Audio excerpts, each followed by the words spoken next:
opportunities. And in this budget, we express our resolve to look forwards, not backwards, to embrace that change, to meet those challenges head on, and to seize those opportunities for Britain. Well, I nearly put my Union Jack socks on. I mean, it was really upbeat, positive stuff, and certainly a style from Philip Hammond that I'd not seen really before. So what are the substance? Well, there's an extra £3 billion for Brexit preparations, although I have to say I've absolutely no idea what that's for. I hope it's not just for lots more civil servants. And no stamp duty for first-time buyers buying houses up to £300,000, an attempt to help the young get on the housing ladder. And a very ambitious house-building project, a hope that up to 300,000 extra houses can be built every year. More money for the NHS, although not quite as much as the NHS themselves perhaps had hoped for. But I have to say, when it came to the Office of Budget Responsibility, growth forecasts, they were pretty anemic and unexciting, talking about the economy growing at around about 1.5% for the next few years.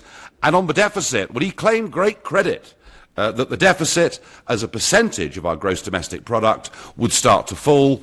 But, you know, we should bear in mind that we are still borrowing £50 billion a year. That's the deficit. That gets added onto the debt. And it was the Tory government, or the Tory-led government, elected in 2010, that told us the books would be in balance by 2015. Now we're told they'll be in balance by 2025. So what did the leader of the opposition, Jeremy Corbyn, make of this budget? The test of this budget has to be how it affects ordinary people's lives. And I believe as the days go ahead and this budget unravels, the reality will be a lot of people will be no better off and the misery that many are in will be continuing. Pay, Mr. Speaker, is now lower than it was in 2010 and wages are now falling again. Economic growth in the first 3 quarters of this year is the lowest since 2009 and the slowest of the major economies in the G7.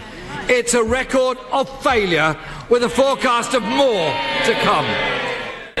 Well, that was a very shouty Jeremy Corbyn, a very angry Jeremy Corbyn, saying that things are bad and they will not get better. In fact, they're going to get a little bit worse. So I wonder, do you recognise Philip Hammond's economy that works for everyone, or Jeremy Corbyn's falling pay, slow growth and rising poverty? Which Britain, which vision do you recognise at this moment in time? Let me know what you think. If you think Corbyn's right, we're going down the tubes, it's bad for the poor, it's going to get worse, call me on 0345 6060 973. Or if you think Hammond is right and things are getting better, text to 84850, or perhaps you feel neither of them are actually in touch portraying what's really going on out there, in which case you can tweet using the hashtag Farage and LBC at LBC, and you can watch me live on Facebook, and I'm currently in Austria. And I'm going to go straight to Tom in Ottershaw, a new caller to the show. Tom, good evening. What vision of Britain do you think is the right one? Hi, good evening. Hi, good to speak to you. I was going back to your original comment about spreadsheet Phil, and the thing he should have spreadsheeted, and it's a very simple calculation, is the £40 billion ransom. That equates to £1,365 per taxpayer in the UK, which I don't think anyone really realises. Everyone talks about this big number with lots of zeros, but that's what they'd be reaching into your bank account for to pay them off. Well, I guess the answer to that, Tom, is that if you drive a diesel motor car, your tax on that is going up. If you are a smoker and buy cigarettes, your tax is going up on that, way above the rate of inflation. So I guess smokers and drivers can say that they're actually paying these increased taxes today to get us ready for paying a big Brexit bill. I guess that's the answer, Tom. But you're right. He didn't, at any point in the budget, make reference to what could be, in the next year or two, a very big, if we believe them, one-off payment. Why do you think that was? Because everyone's sweeping it under the carpet. It's a very, very large number that people view as kind of esoteric. Yet that's the fact. £1,365 a head per taxpayer. No, listen, Tom, that's a great statistic, and that's one I think we should all keep in mind every time these negotiations are talked about. But maybe, as you say, it's being swept under the carpet. I mean, when would we pay this? I guess 2019, or would they put it off until the end of the transition period? I'm not sure. Tom, you raise a really good point. The budget was pretty short in every way on what potentially could be a huge, huge bill. Tom, I thank you very much indeed for your call. Gordon is calling me from Watford. Gordon, what did you make of the budget, and whose vision of Britain's the right one? Is Corbyn right, or is the Chancellor right? Well, I actually believe, and I did write to all these people beforehand because I didn't want anybody to say I was wise with hindsight. They're both right. wrong. They're both wrong. Very simply, I have no wish for a free spending Corbyn with tax measures which basically wouldn't repay the debt which he would create. On Hammond's side, the real thing which needed addressing in this budget, I believe, was inequality. To actually just put the personal allowance up by inflation is, quite frankly, too meek, too mild. I warned that I think we needed to be bold and we needed to be brave. We were neither. I personally would have put it up, and this will shock you, to something like £20,000. Now, I know that would cost. Wow. And I would have to put the higher rates of tax up to 50% to achieve that. But it's the right direction. I'm afraid that I don't want to have obscenely rich people or greedy people at the same time as having people who have nothing. I don't want to go fine dining while other people are queuing outside of a food bank. Gordon, I do understand what you're saying about allowances, and by the way, I was campaigning from 2006 onwards, as indeed were the Liberal Democrats, for raising that threshold at which people start paying tax, and indeed I've been saying for years, no tax on the minimum wage, no tax on, it will be about £13,000 a year. But to be fair, Gordon, haven't the government made some pretty big strides in this area since 2010? They have, if you go back to the £6,000. Exactly. But I look at where we are today. History doesn't really concern me. It's the future which worries me. Yep. At the moment, we're looking forward, to 3 years or 4 years of pretty difficult times. Brexit, I believe it's right to come out. So I have no questions about that. But I do believe at times it will be difficult. And I do want the country to be unified, and it would help if people actually were a little bit better off as we went through that period. So we needed more incentives, Gordon, more vision, more incentives for those at the lower end of the pay scale, yeah? We need to cushion the worst off in our society whilst we go through that difficult phase. Yeah, fine. Gordon, thank you. You made the point very well, and there have been big advances on this. You know, there are many people in work at the lower end of the pay grade that have got more income than they had a few years ago. Mind you, many of those would argue their rents have gone up considerably as well. Jimbo says, Labour are so dishonest, they like to pretend Brexit isn't happening. They have no chance in reality. Well, Jimbo, I wouldn't be so sure. That all depends on the popularity of the government, or perhaps even, as I said a few days ago, we could face Tory abstentionism if Brexit isn't seen to be delivered. Andrew is really pessimistic on Facebook and says, Brexit will bankrupt Britain. And Nick says to me, they are really quite thick, aren't they? It doesn't take a rocket scientist to work out if you drop the tax on cigarettes, they would have more revenue instead of people buying snide and duty-free. Nick, I'll comment on that in one moment, but for now, you're listening to The Nigel Farage Show, exclusively on LBC, live from Austria, and it's 7:15.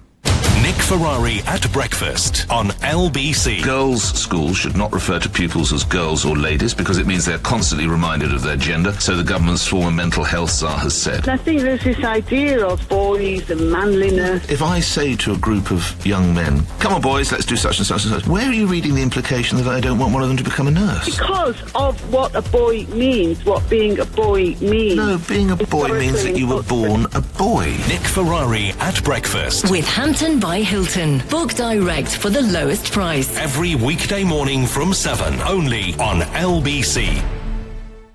A Ford Motorcraft service is a bit like a set menu. You know what you're going to get and you know the price. Plus, you don't need to leave a tip. Get your Ford Motorcraft service for just £149 at any participating Ford dealer. Book at ford.co.uk. Prices recommended retail price including parts, labour and VAT. Terms and conditions apply. The binder's broken again, and it's so slow and awkward.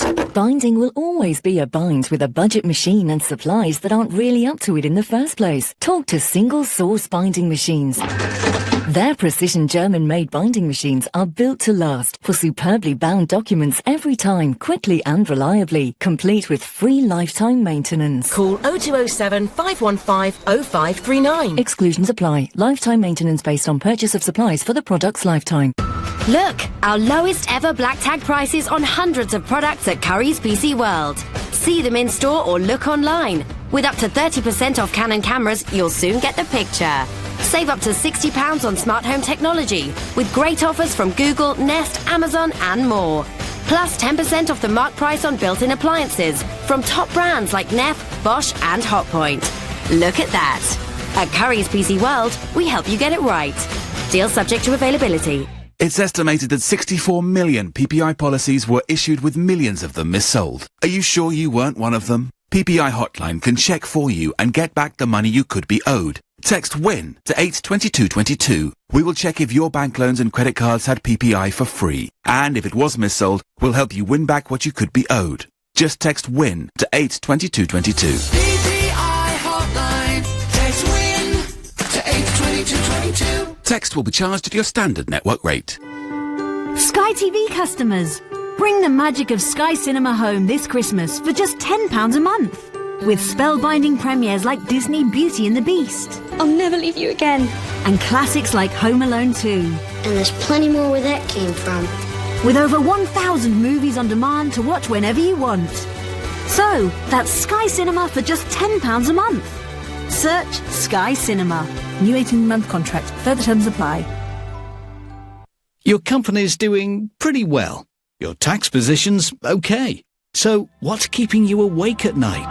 To face the future with confidence, talk to Vision Consulting. We've expanded from Gants Hill to the Gherkin, with clients from the fishmonger to the multi-million-pound property investment company. And our growth as a firm of chartered accountants and registered auditors is based on our passion for our clients' business. Have confidence in your accountant. See visionconsulting.co.uk. Winterproof your Ford with a Motorcraft service for just £149 at participating Ford dealers. Book at ford.co.uk. Price is recommended retail price. This is LBC, the Nigel Farage Show. Call 0345 6060 973. Text 84850. Tweet at LBC using the hashtag Farage on LBC. It's budget day, and Philip Hammond tells us it's an economy that's working for everybody, but Jeremy Corbyn says falling pay, slow growth and rising poverty. And I'm asking which of those visions you believe best reflects Britain. Now, before the break, Nick was talking about tobacco taxes, and Nick was right, particularly when it comes to hand-rolling tobacco. Now, people who are hard up, if they're smokers, will tend to hand-roll cigarettes. They're very much cheaper. Younger people will tend to buy hand-rolling tobacco. One thing that happened very recently was the 12.5 gram packs, or the old 1 ounce packs, were ruled illegal by our friends in the European Union. Goodness knows why. But already, because it's so easy to buy pouches of loose tobacco in countries in Europe, countries where tobacco taxes are way lower, Belgium, Portugal, you name it, what has now happened is a huge black market has developed. I've seen estimates that suggest that over 75% of hand-rolling tobacco that is sold in the UK is in fact black tobacco. Not in colour, but it's black market tobacco. It's hooky tobacco. It's, as Nick called it earlier, snide tobacco. And it's available almost everywhere. What has Philip Hammond done today with hand-rolling tobacco taxes? He's decided to put them up by 6%. So well done, Chancellor. there'll be even more smuggled tobacco and even less revenue for you. And interestingly, when I'm asking you, what your vision of the economy is, whether Corbyn's got it right, whether Hammond's got it right, and I guess by implication, which of these sides do you think could organise things the best for us? What is really interesting is there is a huge intergenerational divide that has opened up over how we perceive Labour or the Conservatives on the economies. So in the polls, both parties are neck and neck. Who would you vote for in the next general election? But a Sky Data poll shows that of 18 to 34-year-olds, 62% want Labour, want Corbyn, in charge of the nation's finances, compared to 28% for the Tories. Interestingly, of those aged over 55, 56% would prefer Theresa May's party running the economy, with Labour trailing back down on 28%. So the young very strongly think that Corbyn's team would do the best job. The older people definitely think May's people would do the best job. I suspect one of the reasons that older people are suspicious of Labour is they remember the 1970s. They were bad days. Britain was doing terribly. And whether that was the fault of Labour policy or the global economy, frankly, isn't the point. Older people are scared of Labour back and running the economy. And I wonder what Burkhan in Sidcup made of today and who he thinks would best run the economy. Hi, Nigel. Hello there. I think personally, Jeremy, let me just break this budget down. So if I owed you £50 and I went to the bank and borrowed £1,000 to pay you back your £50, does that make any sense? No, not really. That's what they've done. They've borrowed billions to pay off hardly anything. And they've put us in more debt, but they keep saying they're paying off the budget. And another thing is, this stamp duty thing, I can't afford a home, let alone the stamp duty. Like, what have they've done nothing to talk about building cheaper homes so that we can afford it. He said, no, I'll wipe away the stamp duty. I can't afford the deposit because I'm paying £1,500 a month rent. Do you know what, Burkhan? I do think taking stamp duty away for first-time buyers is a good thing to do, but I think your point, particularly for people living in London and the South East, where rents are at the highest across the United Kingdom, is that, and unless they've got wealthy parents, very few of them are even in the position to get together the deposit to buy a house. So cutting stamp duty actually helps those who are already on the verge of buying their first property.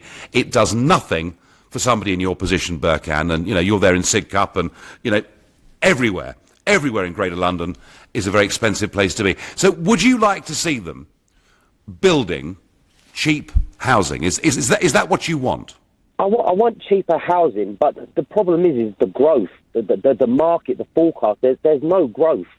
Like, and I'm not being funny, Nigel. I've seen more growth last night when I was watching Bait Station. Like, this guy keeps going on about growth, and I've seen none. Like, he's just lying through this economy thing. He's borrowed more money than any other chancellor. Do you know what, Burkhan? I'm really pleased you've raised this, because every budget they get up and say, the public finances are in safe hands, we can only have what we can afford. And it's extraordinary, because the truth is that when George Osborne became Chancellor of the Exchequer, Burkhan, our national accumulated debt was £650 billion. It is now £1.7 trillion, and that is in the space of just 7 years. They formed the coalition with Clegg and the Lib Dems with the promise of eradicating that deficit, and in fact they've left us, or they've left future generations, with a huge millstone around their neck. Do you find British politics, Burkhan, sometimes a little bit dishonest? Very dishonest, I really do. And you know what? Say what you want to say about Jeremy. He's honest, and I know people who vouch for him. And I'll tell you something. That's what happens when you've got an historian running the Exchequer.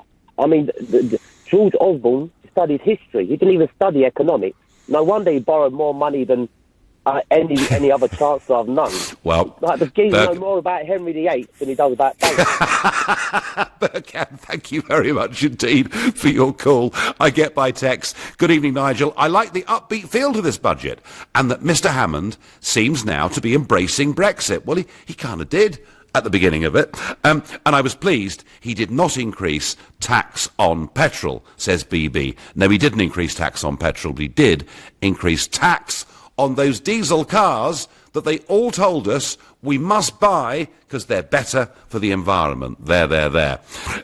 Another text says budget. The usual non-event budget forgotten in a week, says D in Kent. D, I don't think we'll even be talking about it by next Monday, would be my view. Personal allowance is the only way since 2006. I'm looking forward to post-Brexit budgets when they have a chance to make a difference for the better. So an acknowledgement there that since 2006, personal allowances have helped people on lower pay, and I do believe they have. John in Bournemouth is my next caller. Is Corbyn right? Is it all doom and gloom? Corbyn is right, yeah, but there is a halfway house. I'm afraid this country is so divided between the have and the haven't. The have will never admit how bad the haven't is because they never have anything to do with them. I actually will, but I'm working out where I'm going to move after my mother passes away eventually. So I think it'll be Merthyr Tydfil, Stoke-on-Trent, Huddersfield or Newcastle on time. But I think I'd like to stay around it for a while and say I'll just go and take a running jump because Labour are coming. This budget delivers nothing. Just go to diesel cars, Nigel. This programme, how many of these diesel vehicles have they actually removed their filters from? Have a guess. How many diesel, you know they have this filter device, you know there's about 350,000 have removed the things supposed to be cleaning them. I actually taste the things. So if a sensible government say, I'm sorry, this is ridiculous, we want diesel cars off the road. And yes, electric cars are the answer, but under Tory world, electric cars equal driverless cars. Then when you start hearing, what's his name on LBC this afternoon, so I forget his name, he's a Tory guy, starts with W. His vision in the future is dreaded. It sounds like 1984, or was it? It doesn't bear thinking about. I'm sorry, these Tories haven't got a clue. I've got a feeling now they're going to pad Brexit out for a bit longer if they can get this budget doesn't deliver anything. Don't spoil my day, John. Seriously, I think you've got a problem about Labour.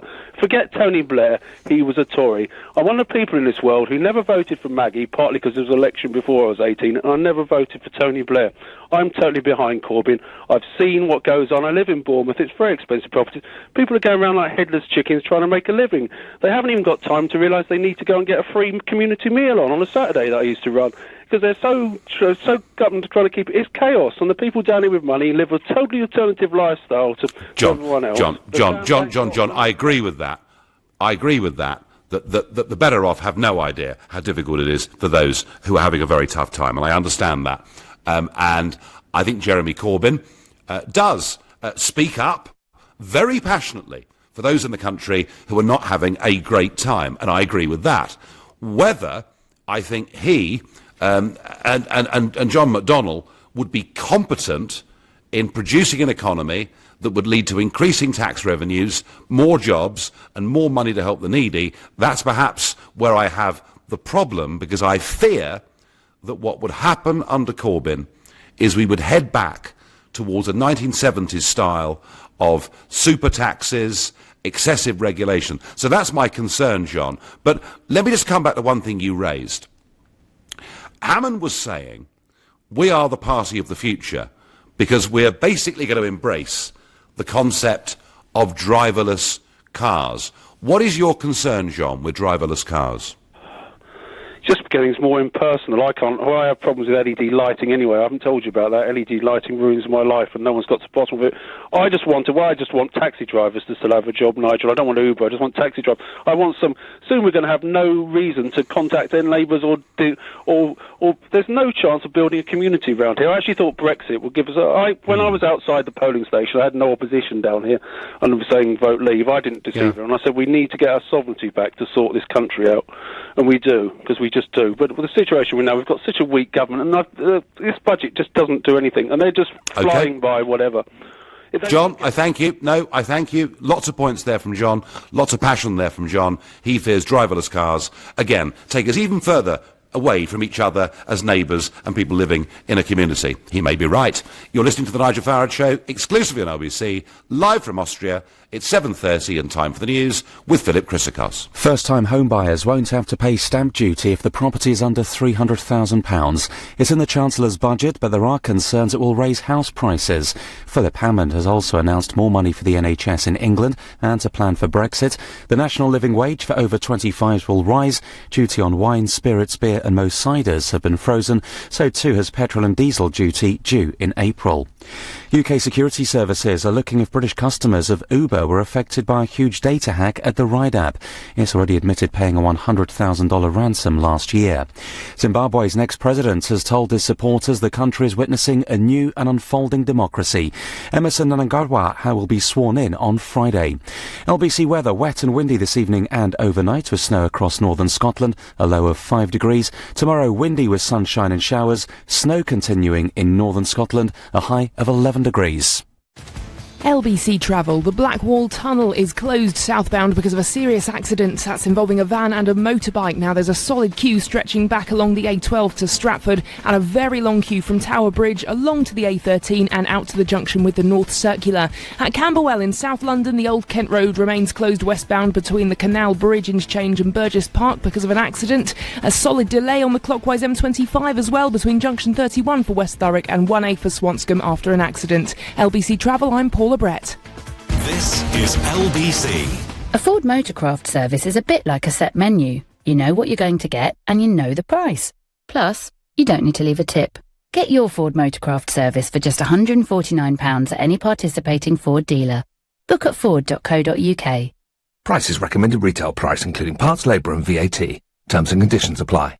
It's estimated that 64 million PPI policies were issued with millions of them missold. Are you sure you weren't one of them? PPI Hotline can check for you and get back the money you could be owed. Text WIN to 82222. We will check if your bank loans and credit cards had PPI for free. And if it was missold, we'll help you win back what you could be owed. Just text WIN to 82222. PPI Hotline. Text WIN to 82222. Text will be charged at your standard network rate. I don't want to redecorate my house. I want to sell it.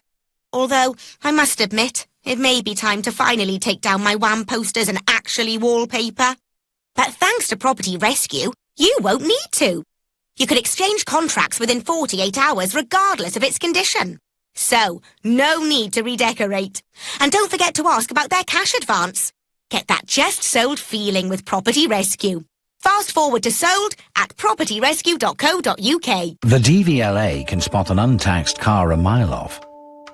So, whether you're from Sutton-on-Sea and drive an SUV, or East Ham and own a white van, the fact is we have the records of over 37 million vehicles on our database.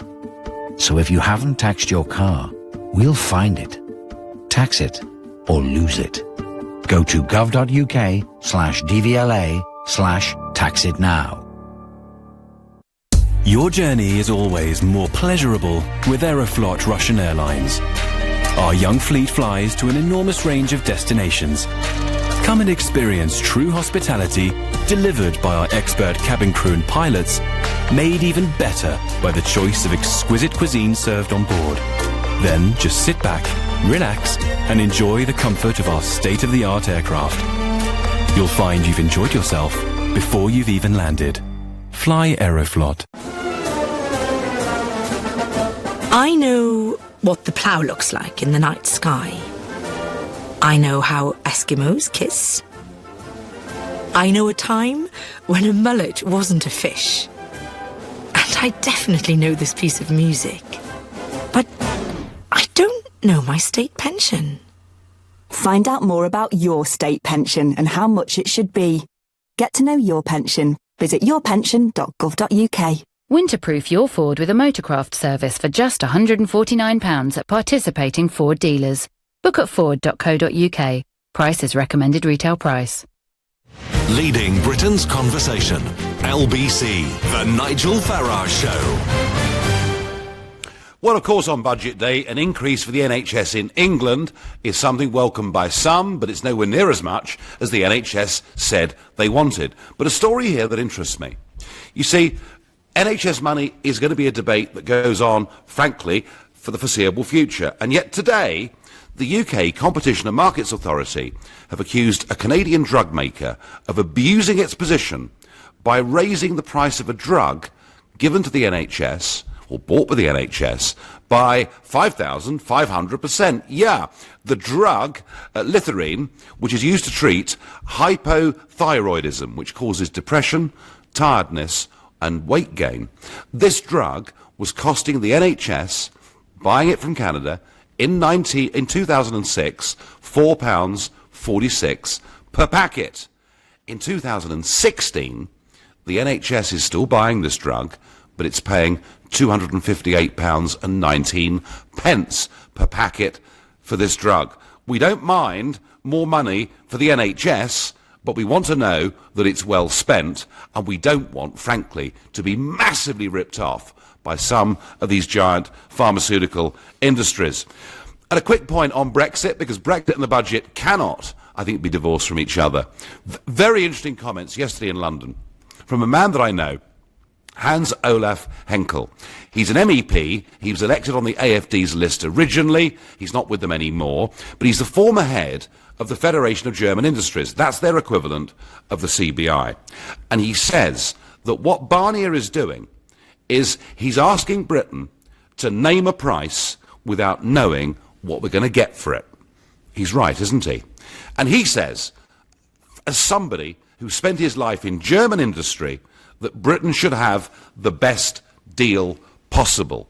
And I've been arguing for a year now that we should be lobbying European companies. We should be lobbying European businesses, European trade unions, because there's lots and lots of people in places like Munich, not too far away from where I am right now, who want to go on selling their cars into the UK without having a 10% car tariff put upon them. I don't see any evidence that the government's done that. We're too busy talking to people like Barnier, Juncker and Verhofstadt, who frankly do not want to play ball. Now, lots of comment about Labour and how competent you think they are or are not, and whether Corbyn's vision, a very negative vision today of what life is like in this country for the have-nots, is right. Graham says to me on Facebook, John McDonnell is mad. He was talking about Arthur Scargill earlier. The guy's nuts. Connor says, OK, so the Labour Party want to borrow $500 billion over the next 10 years. And that's the figure that Philip Hammond today was saying Labour would bankrupt us. They'd ruin us. They'd borrow $500 billion. But Connor is absolutely on the ball when he says that's 50 billion sterling a year, which is the same pretty much as the Conservatives are currently borrowing a year. Yeah, and Connor, that's the lowest level they've borrowed for the last 7 years. And it's a point very well made. Millie is very negative about Labour. She says, Corbyn gets into power, everyone get your life savings out, because Gordon Brown did such a great job with our pensions, didn't he? You're right, Millie. What he did to private pension provision in this country was a complete disaster. Although in terms of incompetence, nowhere near selling 400 metric tons of gold at under $300 an ounce. Adams cheering and saying, Corbyn for PM. And Lynn says, yeah, so JC, Corbyn, he's such an honest guy, isn't he? He's going to pay off all the student debts. And then he cops it out by saying it was just an aspiration. More comments coming in about Labour, actually, that are coming in about the Conservatives. As many positives as there are negatives. Dave is my next caller from Paynton in South Devon. A new caller to the show. Dave, good evening. Good evening, Nigel. A pleasure to speak to you. Pleasure to speak to you. So, now, are things getting Dave, are things getting a bit better down in Devon, or are they getting worse? I think it's pretty much as per normal. I wouldn't say it's particularly any better. Now, Nigel, my point is, I see that our economy is being played down on the news, and that's the way I can see that things are going to go in the future. Because, if they keep downplaying our economy, then if we were to actually succeed after Brexit, then surely that is going to spell the end of the EU. And I can just see that our economy is going to be downplayed, whether that's based on factual or fictional figures. I can just see that our economy is actually going to be downplayed all the time now, because otherwise it's just the end of the EU. There has been a lot of negativity from people who regret the Brexit result, Dave. You're absolutely right. Whether it's the fact the pound's a bit lower or whatever else it may be, it does seem to be a Remain argument, is that, or those that can't accept the Leave vote today, that, you know, you talk down Britain and maybe we're going to rethink where we're going. And you know what, Dave? I contrast this to what I hear in America. Now, you may say that Donald Trump is over the top and wildly optimistic, but when he travels around and speaks at big rallies in former coal mining towns or areas where car manufacture has declined, and 20,000 people turn up in a basketball stadium, and Donald says, it's getting better, it's going to be great, it's going to be huge, and whether it's all fully justified or not, do you know something? If 20,000 people walk out of there feeling better about life, that kind of spreads. And I would like to see, Dave, a little bit more bullish optimism from some of our business leaders and some of our politicians. Yeah, if only we had someone like him. Well, Dave, you and I are Trumpites. We're in a minority in this country. He's not particularly well liked, but I tell you what, we talked about growth a couple of times on this show tonight. Growth in America is over 3%. It's going up. Growth in some of the southern states, for example, Georgia, is now running at 4.5%. American growth rates are at a level we have not seen for over half a century in this country. And my feeling, Dave, is American growth rates next year will be even higher than 3% as a mean.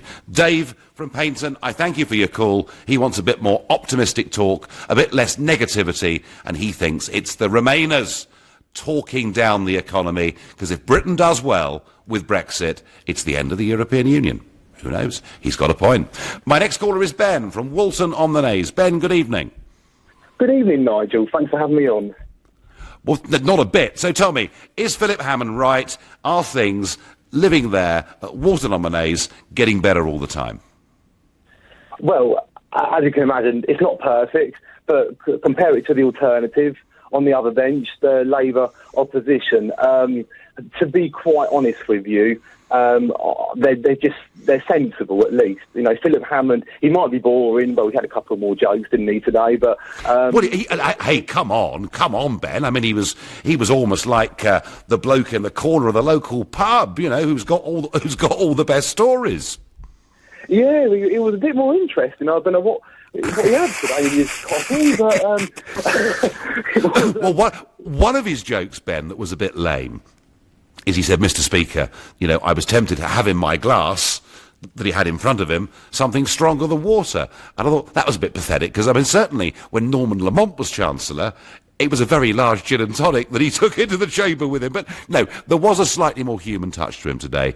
Of that, there's no doubt. But you feel that we're in better hands with him than we would be with Corbyn and McDonnell. Absolutely. Because basically, I just think, Jeremy Corbyn, John McDonnell, all they are offering, I'm a young person myself, so I'm supposed to be the target audience, but they just offer false hope. They offer nothing but false hope. They never want to make tough decisions. It's all nicey-nicey. They're not responding to a budget. They come out with a Christmas list instead. Yeah. It's just a Christmas shopping list, and all it is, they just want to be popular. And the funny thing is, just one more last point, they want to borrow all this money, as we know. They don't like big banks and corporations. Well, they're going to be borrowing this money from big banks, corporations, shareholders, with rich people, with government bonds. So this is what I don't understand. If they're going to pay more in interest than what the NHS budget is and what the defence budget is. So, well, not yet. They're not yet paying more in interest than the NHS budget, but they are paying as much in interest as the defence budget, in fact, a little bit more. Listen, I thank you very much indeed, Ben, for your points. And Dan in Edinburgh was quite struck by the Chancellor today. He says, very different side to Hammond today. His charisma put that of Theresa May's to shame. Oh dear, Dan, do you think it was actually a bit of a leadership bid today? Who's to say? You're listening to the Nigel Farage Show, exclusively on LBC, live from Austria. It's 7:45. Coming up at 8 on LBC, Clive Bull. As the Chancellor announces a new rail card for 26 to 30-year-olds and scraps stamp duty for most first-time buyers, is this enough to win over young voters? Clive Bull on LBC. This Black Friday, you could buy a fridge. Or you could chill by the pool on a TUI holiday. Save up to £150 on your next TUI holiday if you book before midnight on Monday 27th of November. Go online, visit your local TUI holiday store or download our app. At TUI, we cross the T's, dot the I's and put you in the middle. TUI, discover your smile. Terms and conditions apply. Selected dates. Minimum spend applies. At all protected. The autumn budget. What will it mean for you, your family, the economy and business? Who'll be the winners and the losers? The Times asks all the taxing questions and provides in-depth analysis from Philip Aldrich, Paul Johnson and Patrick Hosking. Read the Essential Budget Supplement, only in the Times, tomorrow. I sit with my little one as she carefully writes to Santa. This year, the bike is the only thing that will do. She's convincing, I'll give her that. Let's see if she's still this excited after I post the letter and tell her she has to cycle to the North Pole to say thank you. At the post office, it's never just post. Find out more at postoffice.co.uk. Even if you only employ one person, you have to provide a workplace pension. It's the law. Get to know your responsibilities with help from the pensions regulator. Visit workplacepensions.gov.uk. Oh, I said, let's get a new kitchen, like I was getting a coffee. What was I thinking? Demolishing a room and making a new one? Who does this? And how am I an actual grown-up? Relax, relax. It's Trust a Trader. Just type in your postcode, what you need, and bam, local tradespeople appear. All who know what they're doing. For realsies. Oh, maybe I should get a new bathroom too. And a dress-up room. And a room for the kittens. Visit trustatrader.com. Sky TV customers, bring the magic of Sky Cinema home this Christmas for just £10 a month. With spellbinding premieres like Disney Beauty and the Beast. I'll never leave you again. And classics like Home Alone 2. And there's plenty more where that came from. With over 1,000 movies on demand to watch whenever you want. So, that's Sky Cinema for just £10 a month. Search Sky Cinema. New 18-month contract. Further terms apply. At Argos, our Black Friday event is on. Get amazing prices on tablets, TVs, game consoles and more, including a 43-inch Hitachi 4K TV for only $299.99. Hurry, our event ends Tuesday. Go Argos. Offer ends 28th of November, subject to availability while stocks last. Is a day of festive indulgence keeping you awake at night with heartburn and indigestion? Get dual relief with Gaviscon Double Action. It gets to work instantly and lasts up to twice as long as antacids. This Christmas, try Gaviscon Double Action. Always read the label. The Nigel Farage Show. Text 84850. I get a tweet here from someone called Naughty who says, why would you invest £800 million in driverless cars? It doesn't make sense. Just thinking of taxi and lorry drivers, there's approximately 580,000 drivers in these industries, and lost wages would be huge, and you'd be putting them all out of a job. And that, I think, is going to be a big debate over the course of the next few years. It appears that a lot of the big global money wants us to go for driverless cars. And when we get to driverless cars, particularly in our cities, it'll mean that we stop buying cars. Because you want to travel somewhere, you'll press an app on your phone and a driverless car will be outside your door in 2 or 3 minutes and take you to where you want to get to. So there could be huge social implications for driverless cars, but believe me, I do think they're coming because a lot of big money wants that to be the case. Richard in Chelsea makes a very powerful point, very important point, which is the Treasury have approximately 14,000 pages of tax laws and codes. Hammond has done nothing about this utter nonsense. And for people who've got multiple incomes and who can't work out what their tax is, they, of course, all have to employ an accountant which puts another 2 or 3% of their annual income up, because that's the bill that they've got to pay. Our tax system is massively complicated, and Hammond didn't do a single thing today to change any of that. And I wonder, Walter, you're calling from Blackpool, whose vision of Britain's the right one? Is it Corbyn's or is it Hammond's? Well, neither. You see, the thing is, Nigel, that Philip Hammond, like so many of his predecessors, claimed to be the champion of small businesses. Now, there was very little evidence of that in the budget today, and particularly in terms of reducing the administration and bureaucracy burden on small businesses. This was a golden opportunity to get rid of one of the most unwanted legacies of the Osborne years, which is the quarterly VAT returns. Now, this is imposing a huge administrative and accounting burden on small businesses. Now, I'm not personally concerned with it because my turnover, quite frankly, comes nowhere near the VAT threshold. Yeah. But certainly many businesses, small businesses here in Blackpool, are feeling the impact of this totally unnecessary move, which can only be to the detriment of small businesses throughout the country.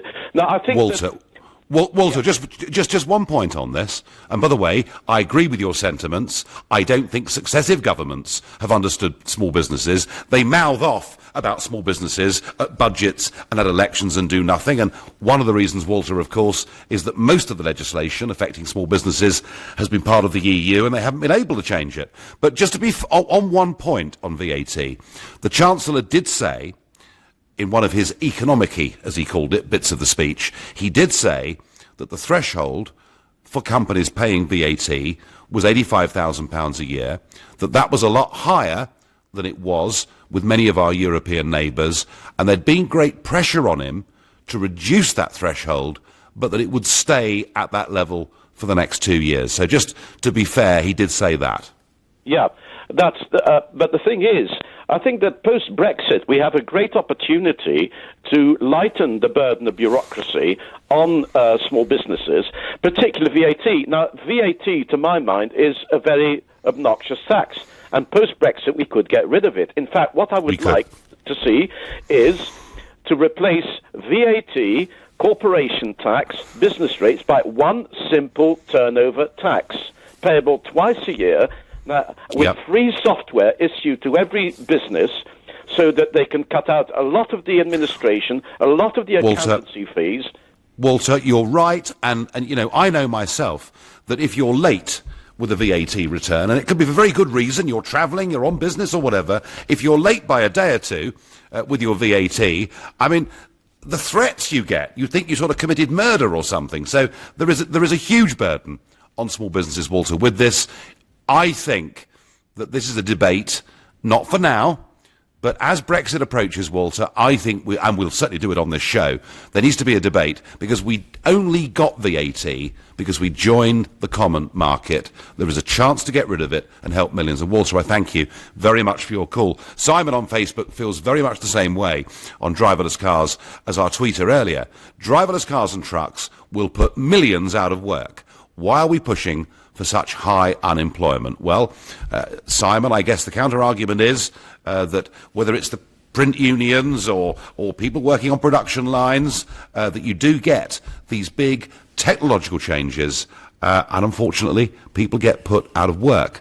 The other question that was asked was, would driverless cars make the country a better place to live, or would it diminish our sense of community? And what Hammond was trying to do today was to say, we are the party of modernity. We are the party that is looking forward. The other party are looking backwards. And it may well be that Hammond is looking forwards, or is he just playing into the hands of the absolute mega, giant multinationals who would like to control that market and quite a fair chunk of our lives? Jamie is calling me from Manchester, a new caller to the show. Jamie, what did you make of today?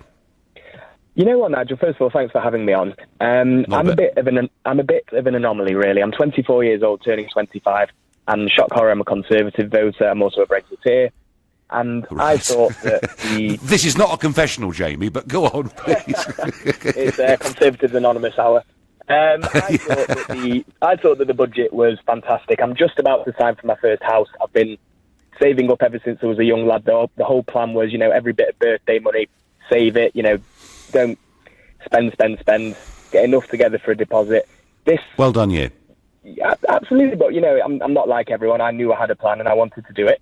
Getting rid of stamp duty for me, it's more than a week's wages. I'm a working man. It's more than a week's wages. When you're looking to buy a house, you should budget in stamp duty on top. So I don't understand these people saying, it doesn't matter at all. It doesn't matter at all. Of course it does.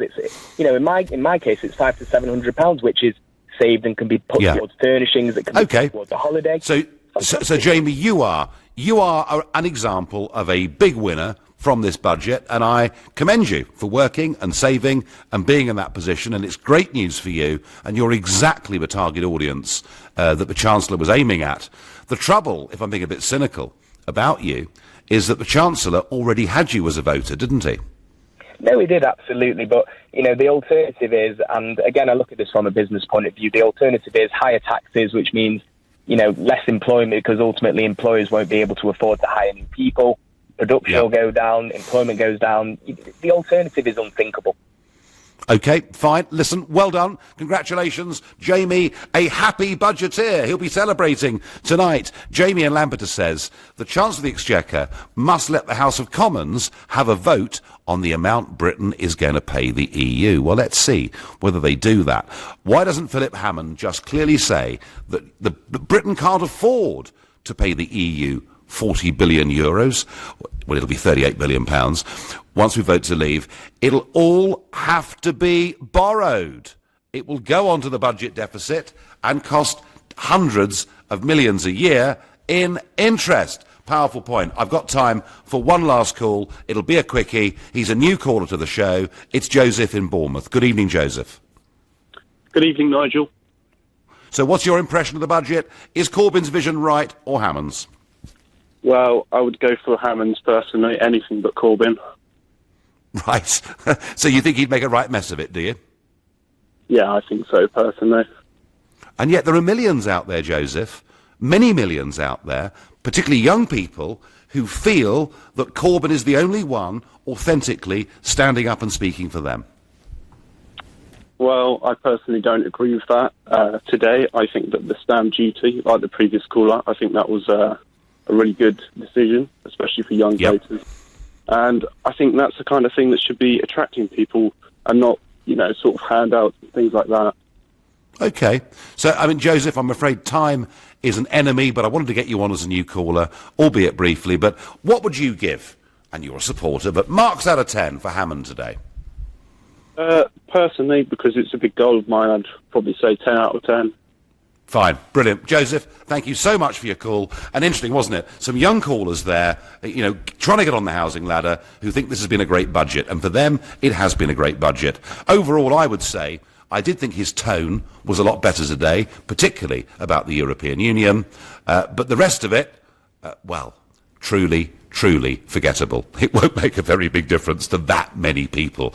You've been listening to the Nigel Farage Show, live here from Austria. I am back in London tomorrow. At 10 tonight, it's Ian Collins, but up next, it's Clive Bull. Nigel, thank you. At 9 tonight, it's the Legal Hour, your legal questions